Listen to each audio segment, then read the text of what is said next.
What's up, world? I'm Cameron McKinney, and this is Pop Culture Spotlight, a podcast about the movie Relay. Here's a quick synopsis. Sarah Grant, a potential whistleblower, hires Ash, a top-secret fixer, after she's being intimidated by her former employers. The film stars Riz Ahmed, Lily James, Sam Worthington, Willa Fitzgerald, and Jared Abrahamson. Standout performances. Like most, the first time I saw Riz Ahmed on screen was in Dan Gilroy's news thriller Nightcrawler with Jake Gyllenhaal, and even though Gyllenhaal was the one who received universal acclaim, it's impossible to walk away from that movie not impressed by the breakout turn given by Riz Ahmed. Shortly after, the actor was the lead of the miniseries The Night Of, winning Outstanding Lead Actor in a miniseries at the Emmys. He's not a household name, even though he's been in big studio movies, Star Wars Rogue One, and Venom. He's gotten one Oscar nomination for his performance in Sound of Metal, and in my opinion has done underrated work in the movies Una and The Sisters Brothers. In Relay, Ahmed plays Ash, a fixer with a troubled past. He's someone who is genuinely trying to help his clients out. And his trouble in this movie begins when he starts to connect with his client on an emotional level. Ahmed in Relay gives a fully realized performance without saying a lot of words. It's impressive to say the least. Riz Ahmed will next star in the movies Hamlet with Joe Alwyn and Timothy Spall, and the next movie from writer-director Alejandro Iñárritu with Tom Cruise, Sandra Hüller, John Goodman, and Michael Stuhlbarg. Ever since I saw her in the live-action Cinderella, I've been a fan of Lily James. Yes, I think she's more than a good actress, but she also has that movie star quality that's impossible to describe. She can both fit into a great movie like Baby Driver and elevate a movie like Yesterday. James has been in awards contending movies like The Darkest Hour and The Iron Claw. In both, she has key supporting roles. Her work in Relay to me is the most impressive of her career because this performance is the key to the movie. If it doesn't work on you, you will not like the movie whatsoever. The movie would fall apart without a convincing performance given by Lily James. In Relay, James plays Sarah Grant, who is afraid at the beginning of the movie and is just trying to get help. The thing that put Relay on my radar as a movie that I want to talk about on this podcast is the pairing of Riz Ahmed and Lily James. I think both have done stellar work in movies and on television. Lily James was nominated for an Emmy for her work as Pam in Pam and Tommy. Like I said earlier, Ahmed has won an Emmy and been nominated for an Oscar, yet neither is recognized as a movie star, and I think both are worthy of that description. But unfortunately, nobody gets labeled the title of movie star unless they lead a movie that has huge box office success, which neither has done up until this point. I just admire the career choices. I think they are in the right projects. They play to their strengths as performers, and they surprise you at times. I was especially shocked by what Lily James does in this movie. She will next star in a reboot of Cliffhanger with Pierce Brosnan and Harmonia with Carrie Coon and Bella Ramsey. And finally, Sam Worthington is an actor who has been given big opportunities in large studio movies, Terminator Salvation, Clash of the Titans, and the Avatar series. Some of those worked, some of them didn't. I personally best liked his work in Hacksaw Ridge with Andrew Garfield. In Relay, he makes for a great, overconfident bad guy who will do anything to get the job done. The director of Relay made a movie I absolutely love in the Western Hell or High Water. It has the best performance of Chris Pine's career. It once again pairs him with Ben Foster. That duo needs to be in every movie together. And of course has one of the great supporting performances from one Jeff Bridges. He also made a movie I really like in Outlaw King, which also stars Chris Pine. Florence Pugh is also really good in this film, as is Aaron Taylor Johnson. He's a director who has proven he can make so many different kinds of movies within so many different genres. Hell or High Water was a Western. Outlaw King is an epic, and Relay is a tight thriller. This is what I don't get about the current state of large studio movies. Why isn't a guy like a David Mackenzie given $100 million to make a larger studio movie? Because he is making movies that are not exclusive to people who are cinephiles. Like, he's making movies that are uber entertaining. I find his movies to be very accessible to a wide audience. Mackenzie's next movie is Fuse, starring Aaron Taylor Johnson, Theo James, Gugu Mbatha-Raw, and Sam Worthington. Historically, my favorite genre of movies is sci-fi. Like, I love a good sci-fi, but what I love about science fiction is it can be so many different things. There's not one kind of movie that defines what science fiction is, and I feel the exact same way about thrillers. That's why it is a movie genre that will continue to thrive till the end of time, because you can turn a thriller into whatever you want it to be. It can be a movie that's a character study. It can be a movie that's plot driven, all in the same film. It doesn't need to be one thing. It doesn't need to be one category. Relay is a movie that gets right into it. It puts you right into the action, and then as the movie goes, it shows you who Ash is as a person. That's really what a movie like this has going for it, is that it has a structure. It knows where it's headed, and I can be somebody like many who doesn't like plot-heavy movies, because you can go, oh, I've seen a movie like this before. I can probably see where this is headed. I'm going to know how the movie is going to end. And that can be very upsetting, but that doesn't happen when the plot of the movie is good and when the thriller is very entertaining. I fully understand somebody not liking a movie that is very predictable. That, in my opinion, is not the case with Relay.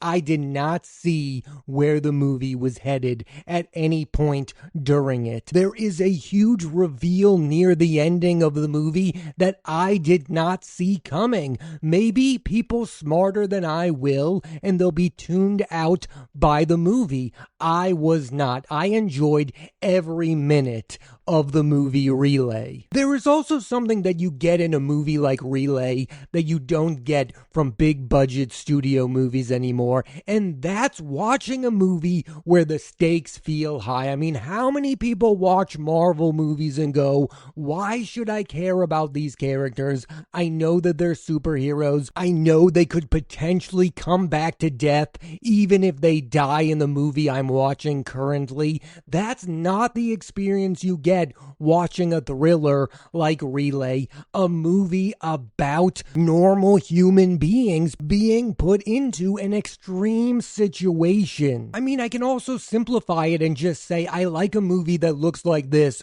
over a CGI heavy movie with robot fights. But even more than that, it goes back to the high stakes of the movie. I felt that way more as an audience member than I have towards any recent giant blockbuster movie. I think they should be making more thrillers starring potential movie stars like Riz Ahmed and Lily James. My worry watching the movie in real time was that the premise of the movie was really solid. You have this guy who's a fixer who only communicates with his clients on the phone via a relay system for deaf people. And as a lot of you know, a good premise can can only take you so far when it comes to a thriller. You need to land the ship. You need to build the plot into something special so that by the end of it, you really do fall in love with the movie. And I think that does, for the most part,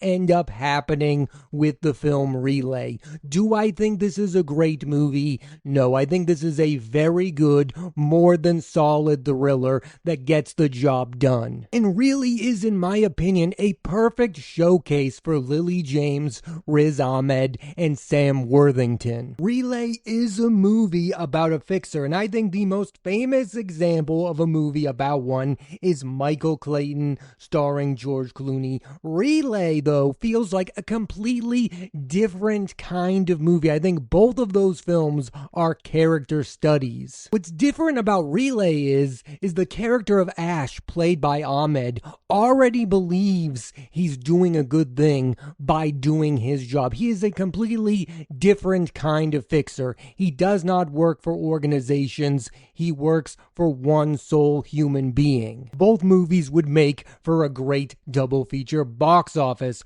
Relay at the box office made $4 million, which is not a lot of money for a movie to make. And there was a time not that long ago where a thriller like this could succeed at the box office and be a movie that a lot of people talked about. I don't think in any world Relay would have been like an Oscar movie, but I do think that if it came out in 2010 even, that it would have made more money at the box office and more people would have seen this movie. This is something that I talk about a lot on this podcast. I seek these movies out because of the actors in them. I watched the movie Relay because of Riz Ahmed and Lily James. I am tracking their overall careers. That is what I am interested in as a moviegoer. I can watch any movie and I'll probably have a decent enough time, but I am solely interested in the careers of actors. That's what I am in this for, and I feel like people used to be on the same page as me, and now they are not. Regular audiences are not following actors like they used to. They do not go, oh, Riz Ahmed from Nightcrawler is in this movie, I will watch this movie. Lily James, I've seen her in a lot of stuff, I'll go see her next movie. Movies used to be advertised as the next George Clooney movie, the next Brad Pitt movie. That is no longer the case. Movies are not being advertised as the next film starring Lily James or the next film starring Riz Ahmed. And this is where the whole movie star debate comes into play.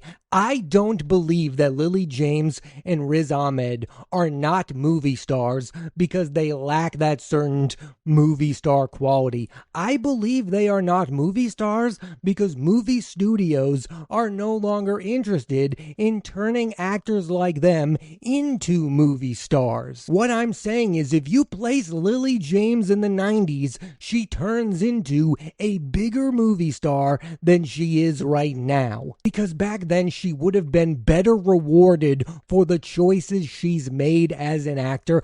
I think her resume is more than stellar. I mean, I scroll the internet all the time and I see articles written saying, why isn't Riz Ahmed more of a movie star? And they act like it's his fault. The guy has been in a Star Wars movie. He's been in a comic book movie. What else is he supposed to do? The truth of the matter is they are no longer interested in turning actors into movie stars because they're not selling the movies by the actors anymore. They're selling the movies because of the franchises they're in or the spectacle of it. It all kind of goes back to this. How can you become a movie star if the only movies that are making a lot of money at the box office are big studio movies, superhero movies, or giant event films that don't come around all the time. Yes, it's my hope that at one point in the next few years, Lily James and Riz Ahmed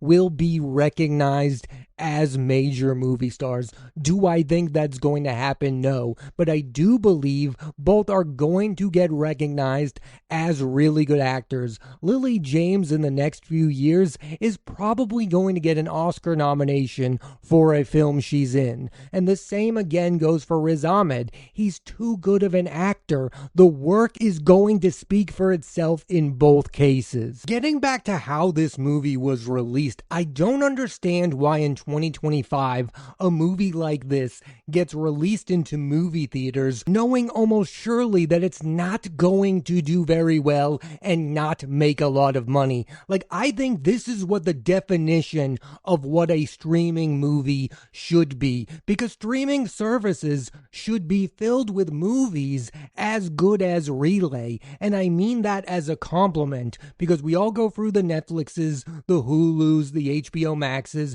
and what they call original movies, they're bad. Millions and millions of more people would have watched the movie Relay if it were released straight onto Netflix or straight onto Hulu. That's not an opinion at this point. I believe that to be an absolute fact. And keep in mind, yes, I want to live in a world where the movie Relay makes $35 to $50 million in movie theaters and then goes on a streaming service, but we no longer live in that world. We live in this newer reality where movies like this get underseen. Whereas I believe a movie like Relay deserves to have a moment, and that moment would happen on a streaming service. Release it on a Friday, let it have a weekend where people talk about it like it is the biggest movie of the moment. That's not going to happen in a movie theater where it's going up against movies that are going to make north of $100 million. There are so many types of movies that used to do well in movie theaters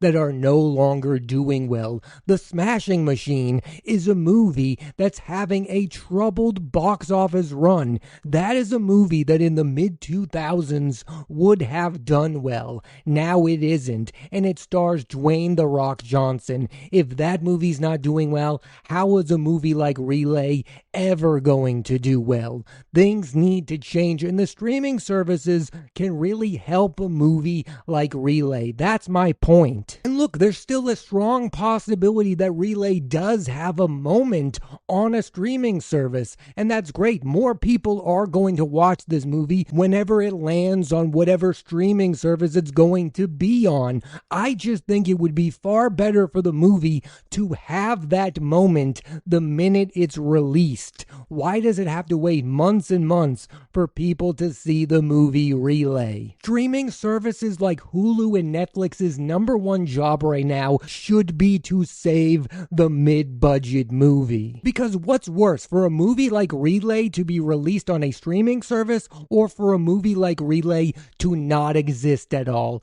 I believe the latter is far worse. I want movies like Relay to exist, and I have no problem if they get released on a streaming service. Overall, I like watching movies that are competently made. This movie Relay is slick, it's entertaining, it's a lot of fun, it's a great character study, the performances are top notch. If you're fans of Riz Ahmed and Lily James, you're going to like this movie, and if you're not fans of theirs, this movie might help you turn around on them, because I think they give two of the best performances of their careers. Relay is a plot-heavy movie that keeps you on your toes, and the ending definitely makes it all worth it. I mean, I just want more people to watch this movie because I want to know how many people see the big reveal coming, because I didn't. But again,